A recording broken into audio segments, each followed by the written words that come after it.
Hi friends, welcome back to Mazhathulli creations. ഈ channel നിങ്ങൾ ആദ്യമായിട്ടാണ് കാണുന്നതെങ്കിൽ സബ്സ്ക്രൈബ് ചെയ്യാൻ മറക്കല്ലേ. നേരത്തെ ജാസ്മിന് വേണ്ടി ഒരു പണി ഒപ്പിച്ച് വെച്ചിരിക്കുകയായിരുന്നു ഗാർഗി. വിശാൽ ജാസ്മിന് ഭക്ഷണം വാരി കൊടുത്തുകൊണ്ടിരിക്കുന്ന സമയത്ത് ഗാർഗി അതിനെപ്പറ്റി ആലോചിക്കുന്നു. നേരത്തെ പാർവതി ജാസ്മിന് വേണ്ടി ഭക്ഷണം റെഡിയാക്കി വെച്ചിരുന്നു. എന്താ അത്, ഇതാർക്കാ എന്നൊക്കെ ചോദിച്ച് ഗാർഗിയും പാർവതിയുടെ അടുത്തേക്ക് വന്നപ്പോൾ ജാസ്മിനാണെന്ന് പാർവതി പറഞ്ഞിരുന്നു. അയ്യോ, ഞാൻ സ്പൂൺ എടുക്കാൻ വിട്ടുപോയി എന്ന് പറഞ്ഞ് പാർവതി അകത്തേക്ക് പോകാൻ തുടങ്ങിയപ്പോൾ പെട്ടെന്ന് ഗാർഗിയുടെ കൈ തട്ടിയാണോ ഈ മനഃപൂർവ്വമാണോ എന്നറിയില്ല, ആ കറി താഴെ വീണു പോകുന്നു. അയ്യോ, എന്താ ഇത് എന്ന് ചോദിച്ച് പാർവതി അവിടേക്ക് വന്നപ്പോൾ ഞാൻ വൃത്തിയാക്കിക്കൊള്ളാമെന്ന് ഗാർഗി പറയുന്നു. വേണ്ട, ഞാൻ വൃത്തിയാക്കിക്കൊള്ളാമെന്ന് പാർവതിയും. ഗാർഗി ഒരു കാര്യം ചെയ്യ്, കിച്ചണിൽ നിന്ന് കുറച്ച് കറി എടുത്തിട്ട് വരുമോ എന്ന് പാർവതി പറഞ്ഞപ്പോൾ അതിനെന്താ എന്ന് പറഞ്ഞ് ഗാർഗി കിച്ചണിലേക്ക് പോകുന്നു. അപ്പോഴാണ് ഗാർഗി ഒരു കാര്യം വിചാരിക്കുന്നത്. പാർവതിയാണെങ്കിൽ അവിടെ തുടച്ച് വൃത്തിയാക്കുമായിരുന്നു. ജാസ്മിന് വേണ്ടി ഗാർഗി കറി എടുക്കുന്നു. ആ കറിയിൽ കുറച്ച് സാധനം അധികം ചേർക്കുകയാണ് ഗാർഗി, അതും പാർവതി കാണാതെ തന്നെ. ഒരു വലിയ സ്പൂണൊപ്പം കുറേ മുളകുപൊടിയും ചേർക്കുകയാണ് ഗാർഗി ആ കറിയിൽ. എന്നിട്ട് നന്നായി ഇളക്കി. ഒന്നും അറിയാത്ത പോലെ ഗാർഗി അവിടെ കൊണ്ടുവച്ചു. ഇപ്പോൾ ആ ഭക്ഷണമാണ് വിശാൽ ജാസ്മിന് വാരി കൊടുക്കുന്നത്. കുറച്ച് കഴിച്ചതിന് ശേഷം ജാസ്മിൻ പറയുന്നുണ്ട് മതിയെന്ന്. മതിയാക്കിയോ എന്ന് വിശാൽ ചോദിക്കുന്നു. എന്നാ പോയി വാ കഴിക്കോ. പാർവതി ഈ പ്ലേറ്റ് എടുത്ത് വെക്കുക എന്ന് പറഞ്ഞ് വിശാൽ പോയി. നീ എന്തായാലും ആഹാരം കഴിച്ചതിൽ എനിക്ക് സന്തോഷമായി മോളെ, നീ കൈ കഴുകിയിട്ട് വാ, ഞാൻ ബെഡിലിരിക്കാമെന്ന് പറഞ്ഞിട്ട് സുശീല പോയി. വലിയ പാടുപെട്ട് ജാസ്മിനും പോകുകയാണ് വാഷ് ബേസിനിലേക്ക്. എന്നിട്ട് കുറേ ചുമയ്ക്കുകയും ഛർദ്ദിക്കുകയും ചെയ്യുന്നുണ്ട്. ഛർദ്ദിക്കാൻ ശ്രമിക്കുന്നു, എന്നാൽ പറ്റുന്നില്ല. ദേഷ്യത്തോടെ ജാസ്മിൻ പാർവതിയുടെ അടുത്തേക്ക് വന്നിട്ട് നോക്കുന്നുണ്ട്. ജാസ്മിൻ, ഇനി നീ ഇതുപോലെയുള്ള നാടകം കളിക്കരുത്. കളിച്ചാൽ ഇതുപോലെ നിനക്ക് അനുഭവം ഉണ്ടാകും.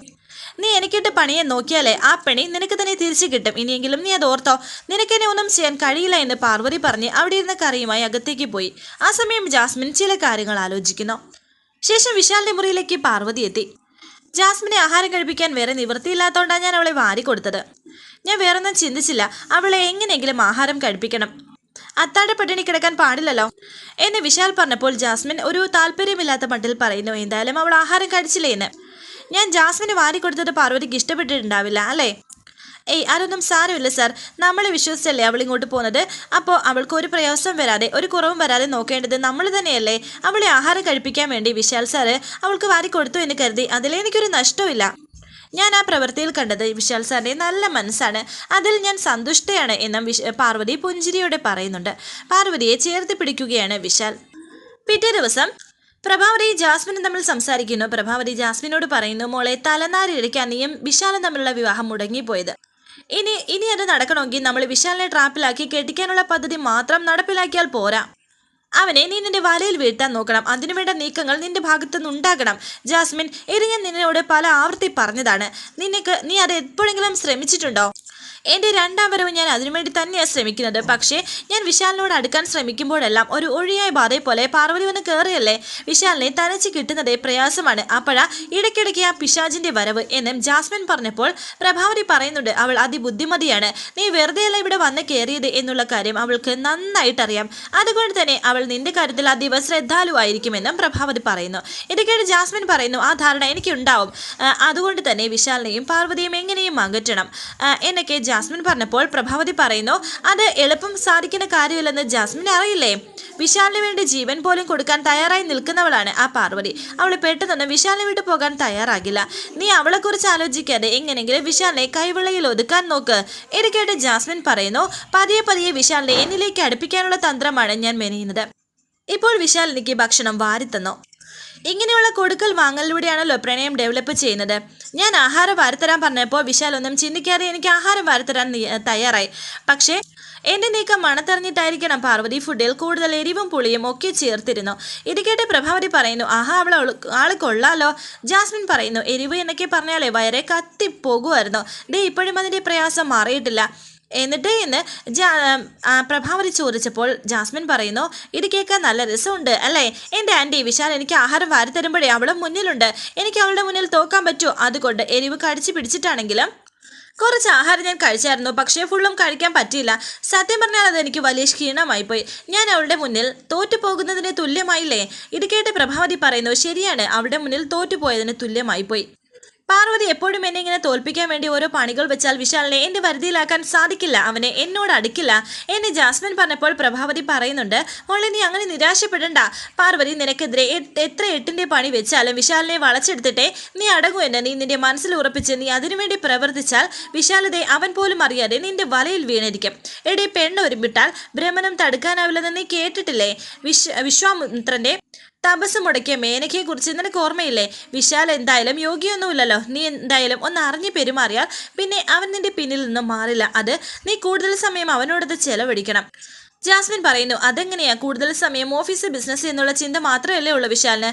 ഓഫീസ് കഴിഞ്ഞാൽ പിന്നെ അവന് പാർവതിയെ മാത്രം മതി. അതിനിടയ്ക്ക് ഞാനെങ്ങനെയാ വിശാലിനോട് കൂടുതൽ സമയം ചെലവഴിക്കുന്നത്?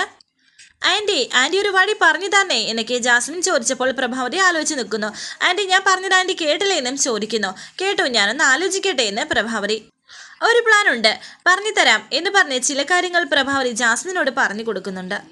നീ ഇങ്ങനെ ഓരോരോ സ്റ്റെപ്പായിട്ട് വെച്ചാൽ മതി, സംഗതി വർക്കൗട്ട് ആവും.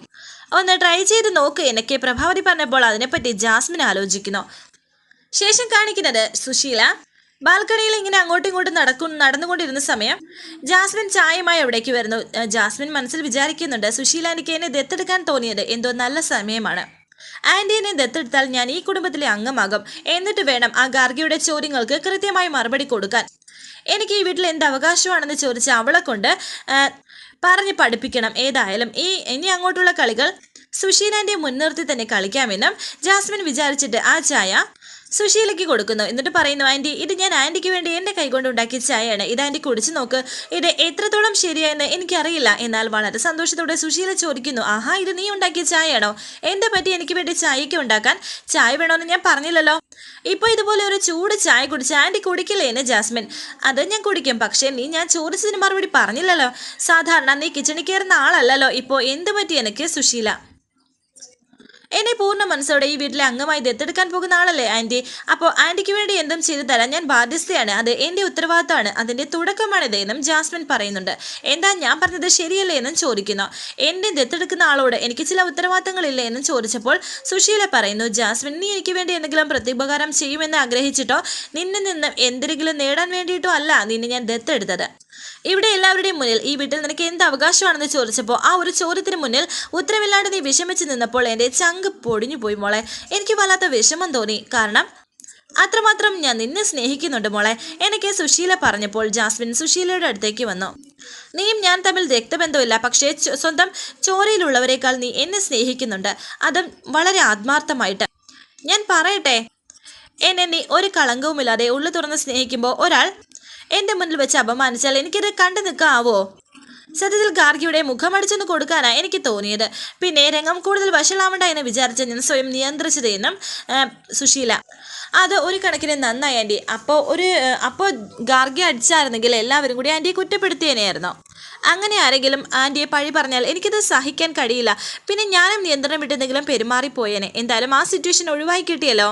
അവൾക്കിട്ടൊന്ന് കൊടുക്കാൻ പറ്റിയില്ലെങ്കിലും അവളുടെ വായടപ്പിക്കുന്ന രീതിയിൽ ഒരു മറുപടി കൊടുക്കാൻ പറ്റിയല്ലോ. എനിക്കത് മതി. അതുകൊണ്ട് തന്നെയാണ് നിന്റെ എല്ലാവരുടെയും മുന്നിൽ വെച്ച് ദത്തുപുത്രിയായിട്ട് ഞാൻ അംഗീകരിച്ചത്. അപ്പോൾ ഗാർഗിയെ തോൽപ്പിക്കാൻ വേണ്ടി മാത്രമാണോ ആൻറ്റി എന്നെ ദത്തെടുക്കാൻ പോകുന്നത് എന്ന് ജാസ്മിൻ ചോദിക്കുന്നു. ഒരിക്കലുമല്ല. ഞാൻ നിന്നെ ദത്തെടുക്കാന്ന് പറഞ്ഞത് ഒരിക്കലും വെറുതെ അല്ല. ഞാൻ നിന്നെ ദത്തെടുക്കും, നിയമപരമായി തന്നെ ദത്തെടുക്കും. ഇനി മുതൽ നീ എൻ്റെ മകളാണ്, സ്വന്തം മകൾ.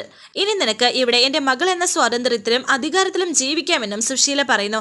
ആൻറ്റി ഇതിനു പകരം ഞാൻ എന്ത് തന്നാലാ മതിയാകുന്നത് എന്ന് ജാസ്മിൻ പറഞ്ഞപ്പോൾ സുശീല പറയുന്നു, ഒരു കാര്യം മാത്രം ചെയ്താൽ മതി. ഇനി മുതൽ മോളെന്നെ ആൻറ്റി എന്ന് വിളിക്കരുത്, അമ്മ എന്ന് വേണം എന്നെ വിളിക്കാൻ. വിളിക്കുമ്പോൾ എനിക്ക് സുശീല പറയുന്നു. എന്നെ അമ്മ എന്നൊന്ന് വിളിക്ക്. എനിക്ക് സ്നേഹത്തോടെ സുശീല പറഞ്ഞപ്പോൾ പുഞ്ചിരിയോടെ ജാസ്മിൻ അമ്മ എന്ന് വിളിക്കുകയാണ് സുശീലയെ. അത് കേട്ടപ്പോൾ സുശീലയുടെ മനസ്സ് നിറഞ്ഞു. സന്തോഷമായി മോളെ, എനിക്ക് ഒരുപാട് സന്തോഷമായെന്നും സുശീല പറഞ്ഞിട്ട് സന്തോഷത്തോടെ നിൽക്കുവാണ്.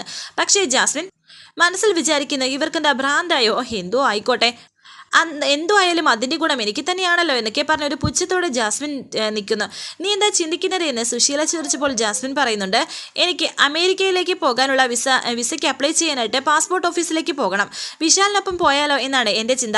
പക്ഷേ ഞാൻ ഈ കാര്യം പറഞ്ഞാൽ വിശാലനോട് ദേഷ്യപ്പെടുവോ എന്നെനിക്കൊരു പേടി. ഇത്രയല്ലേ ഉള്ളൂ, നീ ടെൻഷൻ ആവണ്ട, ഞാനിത് വിശാലിനെ പറഞ്ഞ് സമ്മതിപ്പിക്കാമെന്ന് സുശീല പറയുന്നുണ്ട്. എന്ന് പറഞ്ഞ് സുശീല പോയപ്പോൾ പുച്ഛത്തോടെ നിൽക്കുകയാണ് ജാസ്മിൻ. ശേഷം കാണിക്കുന്നത് വിശാലും പാർവതിയും കൂടി വന്നപ്പോൾ വിശാലെ നീ ഇറങ്ങിയോ? നീ പോകുന്ന വഴി എൻ്റെ മോൾ ജാസ്മിനെ ഒന്ന് പാസ്പോർട്ട് ഓഫീസിൽ ഇറക്കണം എന്നെ സുശീല പറയുകയാണ് വിശാലിനോട്. അരികിൽ ജാസ്മിനും ഉണ്ട്. അയ്യോ ആൻറ്റി അത് എന്നൊക്കെ പറഞ്ഞ് ഒന്ന് പതറി നിൽക്കുകയാണ് വിശാൽ. എന്താ നിനക്കതിന് പറ്റില്ല എന്ന് സുശീല ചോദിക്കുന്നു. ഞാനതിൻ്റെ ഓപ്പോസിറ്റ് ഡയറക്ഷനിലാണ് പോകുന്നത്. അത് മാത്രമല്ല പോയിട്ട് ഇത്തിരി തിരക്കുണ്ട്. ഓഫീസിൽ ചെന്നിട്ട് അത്യാവശ്യമായി ചെയ്തു തീർക്കാനുള്ള ചില ജോലിയുണ്ട് എന്നെ വിശാൽ പറഞ്ഞപ്പോൾ സുശീല പറയുന്നു. എന്താ മോനെ ഇത്? നീ വിചാരിച്ചാൽ ഇവിടെ പാസ്പോർട്ട് ഓഫീസിന്റെ മുന്നിൽ എത്തിക്കാവുന്നല്ലേ ഉള്ളൂ. എനിക്ക് വേണ്ടി നീ അത് ചെയ്യില്ലേ? ഇത് കേട്ട് ജാസ്മിനും പറയുന്നുണ്ട്. വിശാൽ പ്ലീസ് വിശാൽ എന്നെ കൂടെ കൊണ്ടുപോയില്ല എങ്കിൽ എനിക്ക് വിഷമമാകും. എന്തിനാ മോനെ ഇവളെ വിഷമിപ്പിക്കുന്നതെന്ന് സുശീല ചോദിക്കുന്നുണ്ട്. ശരി കൂടെ പോന്നോ പാർവതി, ഞാൻ പോയിട്ട് വരാമെന്ന് പറഞ്ഞ് വിശാൽ പോയപ്പോൾ വിശാലിൻ്റെ കൂടെ ജാസ്മിനും പോകുന്നുണ്ട്. ഇത് കണ്ട് സഹിക്കാനാകാതെ പാർവതിയും നിൽക്കുന്നു. ആൻറ്റി ഞാൻ പോയിട്ട് വരാം ആൻറ്റി എന്ന് ജാസ്മിൻ സുശീലയോട് പറഞ്ഞപ്പോൾ സുശീല പറയുന്നുണ്ട്. ആൻറ്റി അല്ല അമ്മ. അത് കേട്ട് വിശാലും ജാസ്മിനും സന്തോഷത്തോടെ നിൽക്കുന്നുണ്ട്. സോറി പോയിട്ട് വരാം അമ്മയെന്ന് ജാസ്മിൻ പറയുന്നു. ശരി മോളെ എന്ന് സുശീല. അപ്പോൾ നിങ്ങൾ അമ്മയും മോളുമായി കഴിഞ്ഞു അല്ലേ എന്ന് സന്തോഷത്തോടെ വിശാൽ ചോദിക്കുന്നു. ജാസ്മിനെ വിശാൽ സാറിനൊപ്പം വിട്ടാൽ ശരിയാവില്ല, ഇതെങ്ങനെയും തടയണമല്ലോ. ഇപ്പോൾ എന്താ ചെയ്യാന്നൊക്കെ പാർവതി വിചാരിക്കുന്നുണ്ട്. പെട്ടെന്ന് പാർവതി അവരുടെ അടുത്തേക്ക് പോകുന്നു. അവർ പോകാൻ തുടങ്ങിയപ്പോൾ വിശാൽ സാർ എന്ന് വിളിച്ച് പാർവതി അവിടെ എത്തി. അതെ എനിക്കൊരു കാര്യം പറയണമെന്നുണ്ടായിരുന്നു എന്ന് പാർവതി പറഞ്ഞപ്പോൾ വിശാൽ പറയുന്നുണ്ട്. അയ്യോ സോറി പാർവതി, ഇപ്പോൾ സംസാരിച്ച് നിൽക്കാനുള്ള സമയമില്ല. ജാസ്മിനെ പാസ്പോർട്ട് ഓഫീസിൽ ഡ്രോപ്പ് ചെയ്തിട്ട് വേണ്ട എനിക്ക് ഓഫീസിലേക്ക് പോകാൻ. ഞാൻ ഓഫീസിലെത്തിയിട്ട് നിന്നെ വിളിക്കാം. എന്തെങ്കിലും പറയാനുണ്ടെങ്കിൽ അപ്പോൾ പറഞ്ഞാൽ മതിയെന്ന് വിശാൽ. സാർ അതെ എന്നൊക്കെ പറഞ്ഞ് പാർവതി ഒരു പരിങ്ങലോടെ നിന്നപ്പോൾ ബൈ പറഞ്ഞു പോവുകയാണ് ജാസ്മിൻ പാർവതിയോട്. പെട്ടെന്ന് പാർവതി അവിടെ തലകറങ്ങി വീഴുന്നത് പോലെ ആക്ട് ചെയ്യുന്നുണ്ട്. ഗാർഗ അവിടേക്ക് ഓടി വന്ന് പാർവതി എന്ന് വിളിക്കുന്നു. സുശീലയും പാർവതിയെ എണീപ്പിക്കാൻ ശ്രമിക്കുന്നുണ്ട്. വിശാലും ഒരു ഞെട്ടലോട് തന്നെയാണ് നിൽക്കുന്നത്. ജാസ്മിനും. വരാനിരിക്കുന്ന പുതുപുത്തൻ എപ്പിസോഡുമായി വീണ്ടും കാണാം. Thank you for watching. Please subscribe, like, share my channel.